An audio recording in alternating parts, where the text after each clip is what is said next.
सरोकार।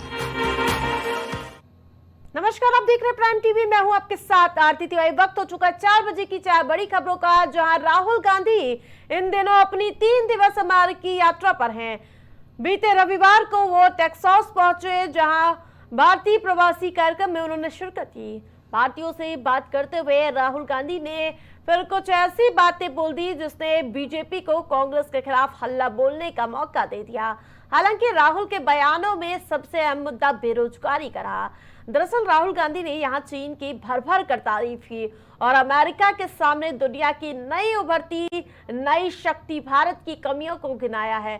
सिर्फ यही नहीं, राहुल गांधी ने विदेशी धरती पर जाकर भारत सरकार की जमकर आलोचना की है। यहाँ उन्होंने यूनिवर्सिटी ऑफ टेक्सास के स्टूडेंट से भारत की राजनीति, इकोनॉमी और भारत जोड़ो यात्रा को लेकर बात करते हुए राहुल गांधी ने राष्ट्र स्वयंसेवक संघ और बीजेपी पर निशाना साधते हुए कहा कि आरएसएस ऐसा मानती है कि भारत में सिर्फ एक विचार है, जबकि उनका मानना है कि भारत में बहुत सारे विचार हैं।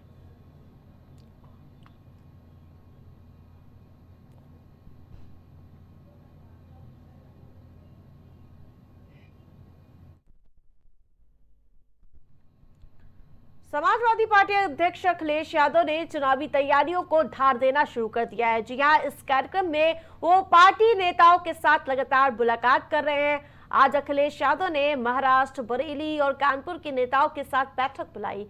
इस बैठक में वो आगामी चुनाव की रणनीति पर बात करेंगे। मालूम हो कि यूपी के उपचुनाव के साथ अखिलेश यादव की अन्य राज्यों में भी नजर है। की उपचुनाव की लड़ाई के बीच 4 राज्यों में चुनाव भी होने हैं, जिसको लेकर इंडिया अलायंस पूरी तरह से पुरजोर प्रयास में जुट चुकी है। अखिलेश यादव एक्टिव मोड पे नजर आते हुए नजर आ रहे। ताबड़तोड़ बैठकों का दौर देखने को मिल रहा है, जहां सबसे बड़ा फोकस यूपी की 10 सीटों पर उपचुनाव जो होने हैं उसको लेकर समाजवादी पार्टी का है। उसके अलावा जो महाराष्ट्र में ताल ठोकती इस बार नजर आएगी समाजवादी पार्टी, तो इसके साथ साथ जो इंडिया अलायंस होना है उसको लेकर भी लगातार मंथन हो रहा है कि किस पार्टी या कहां पे चुनाव लड़ना है, अगर लड़ना है तो कितनी सीटों पर चुनाव लड़ती हुई नजर आएगी समाजवादी पार्टी। ऊपर से मिल्कीपुर सीट इस बार काफी हॉट सीट बन चुकी है, क्योंकि इस बार 7 की सीट बनी हुई है। मिल्कीपुर 10 सीटों पर उपचुनाव का भी टेंशन है, तो दूसरी तरफ राज्यों में भी चुनाव है। महाराष्ट्र को लेकर ताल ठोकती हुई भी अखिलेश की समाजवादी पार्टी नजर आएगी। उपचुनाव के साथ अखिलेश यादव की अन्य राज्यों में भी काफी नजर देखने को मिल रही है। जिस प्रकार से राष्ट्रीय पार्टी बनाने के होड़ में लगे हुए हैं अखिलेश यादव की पार्टी को राष्ट्रीय पार्टी बनानी है, जिस प्रकार से इस बार कद बढ़ा है लोकसभा चुनाव में समाजवादी पार्टी का, जिसके बाद अखिलेश यादव अब लगातार एक्टिव नजर आ रहे हैं। तो वहीं आपको बता दें कि जिस प्रकार से 10 सीटों पर खास फोकस है, उत्तर प्रदेश की 10 सीटों पर चुनाव है, यानी कि उपचुनाव होने हैं। विधानसभा की जो सीटें खाली हुई हैं उस पर समाजवादी पार्टी इस बार पुरजोर प्रयास करती हुई नजर आ रही है। और एक बार फिर से मैं राजेश का रुख करूंगी। जो राजेश, जिस प्रकार से लगातार ताबड़तोड़ मंथन देखने को मिल रहा है समाजवादी पार्टी का, आज फिर अखिलेश यादव ने बैठक बुलाई, क्या कुछ अपडेट मिल पा रहा है राजेश? देखिए, अगर बात की जाए अखिलेश यादव की, तो लगातार अखिलेश यादव पार्टी कार्यालय में बैठक कर रहे हैं। और खास बात यह है कि आज जो है बरेली और कानपुर के अपने सभी मेरी बेट थी कानपुर मेरा इशू था बुलाए थे। आज उन्हीं को लेकर बैठक की जा रही है। और जाहिर सी बात है कि 2027 के चुनाव को लेकर आगामी रणनीतियों को लेकर चर्चा की जा रही है। और साथ में जो उत्तर प्रदेश में 10 विधानसभा सीटों पर उपचुनाव होना है, उस चुनाव को लेकर भी समाजवादी पार्टी में आज बैठक की गई। किस तरीके की बनाई जाए उस पर ढेर सारी चर्चा की गई नेताओं के साथ। जिस प्रकार से राजेश, महाराष्ट्र में भी इस बार चुनाव लड़ती हुई, यानी कि विधानसभा चुनाव लड़ने की तैयारी में समाजवादी पार्टी, उसको लेकर क्या कुछ हलचल देखने को मिल सकती है इस बैठक में राजेश? तरीके से अलर्ट मोड नजर आ रही है। वहीं अगर बात करें उपचुनाव को लेकर, तो उपचुनाव को लेकर भी समाजवादी पार्टी 10 की 10 सीटों पर कांग्रेस के साथ गठबंधन करके चुनाव लड़ने वाली है। और जाहिर सी बात है कि उसके साथ में जो 2000 विधानसभा का चुनाव होना है, तो विधानसभा के चुनाव को की तैयारियों के लेकर समाजवादी पार्टी बिल्कुल लगातार मंथन कर रही है। और उसी को लेकर आज बरेली और कानपुर के नेताओं को, वहां के जिलाध्यक्ष को, कार्यकर्ताओं को आज पार्टी कार्यालय बुलाया गया था, जिसको लेकर आज इन्हीं चुनाव को लेकर आज समाजवादी पार्टी में अखिलेश यादव, सपा सुप्रीमो अखिलेश यादव आज मंथन कर रहे थे उन नेताओं के साथ में। जी, जिस प्रकार से राजेश इस बार मुद्दों की भरमार नजर आ रही है उपचुनाव में, जिस प्रकार से शिक्षक भर्ती, चाहे जो शिक्षक आंदोलित नजर आ रहे 69,000, इसके अलावा बेरोजगारी, महंगाई को लेकर उपचुनाव में उतरने की रणनीति पर नजर आ रही है समाजवादी पार्टी। बिल्कुल, जिस तरीके से समाजवादी पार्टी एक अलग रणनीति बना रही है, तो कहीं कहीं देखा जाए तो अभी आपको बता दूं कि बीते समय जो अभी 2024 में लोकसभा का चुनाव हुआ था, लोकसभा के चुनाव में समाजवादी पार्टी उत्तर प्रदेश में ऐतिहासिक जीत हासिल की थी। तो उसी को देखते हुए अखिलेश यादव लगातार अब सक्रिय नजर आ रहे हैं। वहीं अगर बात करें उत्तर प्रदेश में जो 10 सीटों पर उपचुनाव होना है, तो उस उपचुनाव को लेकर बिल्कुल विशेष तैयारियां अखिलेश यादव शुरू कर दिए हैं। और साथ में आपको बता दें कि कांग्रेस से गठबंधन भी है अखिलेश यादव का, जो अभी 10 सीटों पर चुनाव होना है। उसी के साथ में आपको बताऊं कि जो 2027 का विधानसभा का चुनाव होना उत्तर प्रदेश में, उसको लेकर भी समाजवादी पार्टी बिल्कुल पूरे दमखम के साथ चुनाव मैदान में उतरने वाली है, जिसको लेकर आज कानपुर और बरेली के, जिस प्रकार से 2-2 जिलों के पदाधिकारियों को तलब किया जा रहा है समाजवादी पार्टी की ओर से, जो अहम मुद्दे हैं यानी कि जमीनी स्तर के मुद्दे हैं, उसको उठाती हुई नजर आ सकती है समाजवादी पार्टी। राजेश, देखिए, अगर जमीनी मुद्दे की बात करें तो समाजवादी पार्टी लगातार जमीनी मुद्दों पर सवाल उठाती नजर आ रही है। वहीं अगर बात करें, जिस तरीके से आपको बताऊं कि जिस तरीके से आज बरेली और कानपुर के वहां पे जितने भी नेता थे, जो जिलाध्यक्ष थे, उनको आज बुलाया गया था। 2027 का चुनाव किस तरीके से लड़ना है, किस तरीके से जमीनी स्तर पर चुनाव पर पूरी तरीके से समाजवादी पार्टी अगर देखा जाए तो फतेह हासिल करेगी, तो जाहिर सी बात है तमाम मुद्दे हैं। उसके साथ साथ में जनता के मुद्दों को किस तरीके से उठाना है, तो तमाम सारे मुद्दों पर आज बातचीत हुई, तमाम सारे मुद्दों पर आज मंथन हुआ। बिल्कुल राजेश, नजर बनाए रखिए। तमाम अपडेट के लिए आपका बहुत बहुत धन्यवाद।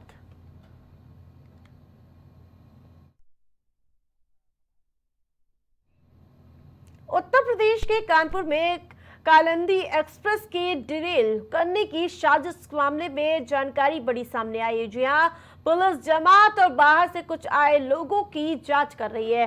जिस डब्बे में पेट्रोल और बारूद मिला है, उसका कनेक्शन कन्नौज के छिबरामऊ की दुकान का है। पुलिस ने दुकान का सीडीआर जब्त कर लिया है और 2 हिस्ट्री शीटर को पुलिस ने तलब किया है और उनसे लगातार पूछताछ जारी है। आपको बता दें कि प्रयागराज से भिवनी के लिए रवाना हुई कालिंदी एक्सप्रेस ट्रेन जब कानपुर के शिवराजपुर के रेलवे ट्रैक के पास पहुंची, तो ट्रैक के एक एलपीजी गैस सिलेंडर रेल की पटरी के बिल्कुल बीच में रखा हुआ था।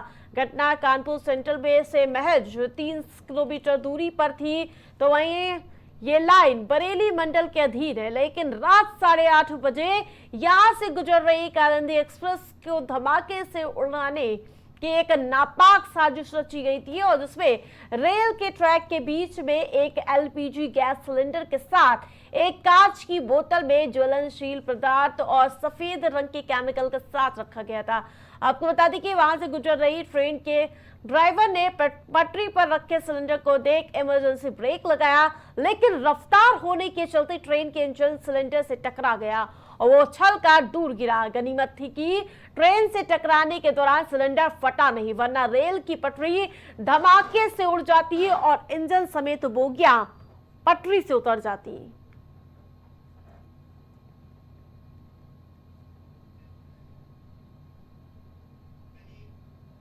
ज्यादा अपडेट के साथ संवाददाता कलीम हमारे साथ जुड़ चुके। कलीम, जिस प्रकार से एक के बाद एक हादसे हो रहे थे, कहीं ना कहीं माना जा रहा था कि उसको साजिश के तौर पर क्षति पहुंचाई जा रही, लेकिन अब एक पटरी पर सिलेंडर मिलना, ज्वलनशील पदार्थ मिलना, क्या कुछ संकेत मिल पा रहे हैं? देखिए आरती जी, जिस तरीके से बात की जाए कानपुर में जो ट्रेन हादसे को लेकर के जो एक बात की जाए साजिश रचना, क्योंकि 17 अगस्त की घटना जिस तरीके से हुई थी, वहां पर जो रेल की पटरी पर जो रेल के टुकड़ों के अवशेष मिले थे, उस घटना पर फिलहाल जिस तरीके से जांच पड़ताल हो रही थी, जांच पड़ताल में कुछ खास खुलासे नहीं हुए। लेकिन अगर बात की जाए फिर एकाएक बीती रात की अगर तस्वीरों की बात की जाए, कानपुर में एक बार फिर से इसी तरीके से ट्रेन पटरी पर हादसे को जो दावत दी गई थी, क्योंकि ट्रेन की पटरी पर एकाएक सिलेंडर रखा जाना, सिलेंडर रखने के साथ साथ जब एकाएक लोको पायलट ने जब इसमें ब्रेक मारी थी इमरजेंसी, उस दौरान जो सिलेंडर से ट्रेन टकराई थी, उस दौरान किसी तरह का कोई ब्लास्ट नहीं हुआ था। लेकिन हाँ, ये जरूर कहा गया कि सिलेंडर उससे कुछ दूरी पर जाकर गिरा था। तभी लोको पायलट की तरफ से तत्काल इस मामले की सूचना जो है जीआरपी के साथ साथ आरपीएफ को दी गई थी। जब मौके पर टीम पहुंची थी, जांच पड़ताल की गई थी, तो वहां से जो अवशेष मिले थे, यानी कि बात की जाए मिठाई का जो डिब्बा था और इसके साथ एक जो झोला मिला था जिसपे श्री राम नाम लिखा हुआ था, उससे संबंधित जो चीजें थी, वहां पर जो जांच पड़ताल की जा रही थी, तभी इस मामले की जो सूचनाएं थी वो आईबी को दी गई थी, एटीएस को दी गई थी। तब मौके पर आईबी, एटीएस और एसटीएफ जिस प्रकार से कलीम जमातियों का कनेक्शन सामने आ रहा है, जिस प्रकार से कोरोना काल में आपको याद होगा कि जमाती ने कोरोना फैला दिया, उसके बाद अब ये ट्रेन हादसे में भी जमातियों का नाम आता हुआ नजर आ रहा है। देखिए, फिलहाल जिस तरीके से जमातियों के मामले की बात की जाए, तो अब इस मामले में जिस तरीके से एक आतंकी संगठन को लेकर के दावा किया जा रहा है और उसी मामले को लेकर के पूरी जांच पड़ताल की जा रही है। और जांच पड़ताल के दौरान अगर बात की जाए, जिस तरीके से एटीएस और आईबी से बात है, इसमें एक जो आतंकी साजिश की बात की जाए, वो भी कहीं ना कहीं जो कनेक्शन की बात की जाए, वो भी साफ तौर से इसमें देखा जा रहा है। और इसी चीजों को लेकर के अगर जमातियों की बात की जाए, तो उन सभी चीजों के भी नेटवर्क पूरी तरीके से खंगाले जा रहे हैं, क्योंकि अभी तक इसमें 6 लोगों को डिटेन किया गया और 6 लोगों से फिलहाल इस मामले में पूछताछ भी चल रही है। एफआईआर की बात की जाए, तो जो एफआईआर दर्ज हुई है, एफआईआर में जो जिक्र किए गए हैं, उसके साफ तौर से ये दर्शाया गया है कि एकाएक जब ये ट्रेन निकल रही थी, उस दौरान पटरी पर जो सिलेंडर था उसकी सील तोड़ करके वहां पर रखा गया था। कलीम, अब तक की कार्रवाई में क्या कुछ खुलकर सामने आया? कितने लोगों पर एफआईआर दर्ज की गई है, उसके साथ साथ कितने लोगों पर शिकंजा कसने की तैयारी है? देखिए, फिलहाल एफआईआर की बात की जाए, तो एफआईआर तो अज्ञात के खिलाफ दर्ज हुई है, किसी तरह का कोई नामजद नहीं है। लेकिन अगर कार्रवाई की बात की जाए, अभी तक 6 लोगों को लगभग डिटेन किया गया है, यानी कि 6 लोगों को जो डिटेन किया गया हिरासत में लेकर, तो उनसे पूछताछ हो रही है।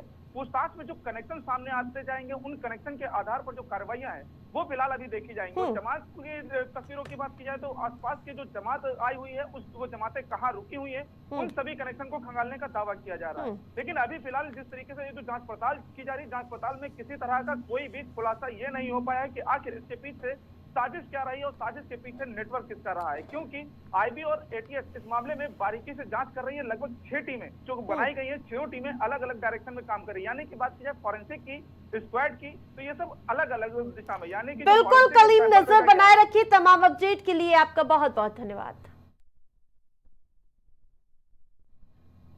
लखनऊ के बालागंज इलाके में एशियन हॉस्पिटल में एक गंभीर घटना सामने आई है। मरीज के परिजनों का आरोप है कि डॉक्टर ने नशे की हालत में ऑपरेशन किया है, जिससे मरीज की मौत हो गई। इसके बाद परिजनों ने अस्पताल में जमकर हंगामा काटा। सूचना मिलते ही पुलिस मौके पर पहुंची और मामले को संभाला। परिजनों का आरोप है कि डॉक्टर ने मामले को शांत कराने के लिए उन्हें पैसे देने की पेशकश की। ये घटना लखनऊ में निजी अस्पतालों में हो रही धांधली और लापरवाही को लेकर बड़े सवाल खड़े कर रही है। अब देखना ये होगा कि इस मामले में अस्पताल प्रशासन और स्वास्थ्य विभाग क्या कार्रवाई करता है।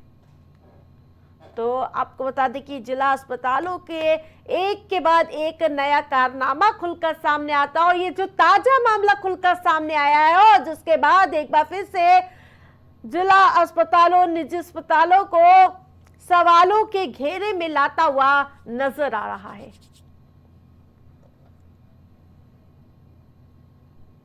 तो वहीं आपको बता दें कि लखनऊ के बालागंज इलाके में एशियन हॉस्पिटल है, जिसमें गंभीर घटना सामने आई है और मरीज के परिजनों ने गंभीर आरोप लगाते हुए कहा कि डॉक्टर ने नशे की हालत में ऑपरेशन कर दिया, जिससे मरीज की मौत हो गई। और उसके बाद परिजनों ने अस्पताल में जमकर हंगामा किया। सूचना मिलते ही पुलिस मौके पर पहुंची और मामले को संभाला।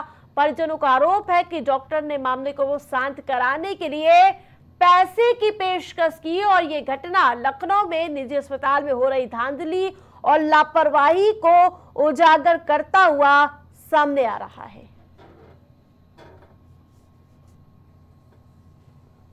जिस प्रकार से अस्पतालों की मनमानी के कई किस्से सामने आते रहते हैं और इस बीच जो मामला सामने आया है, जहां अस्पताल में मरीजों की जान के साथ खिलवाड़ होता हुआ नजर आ रहा है।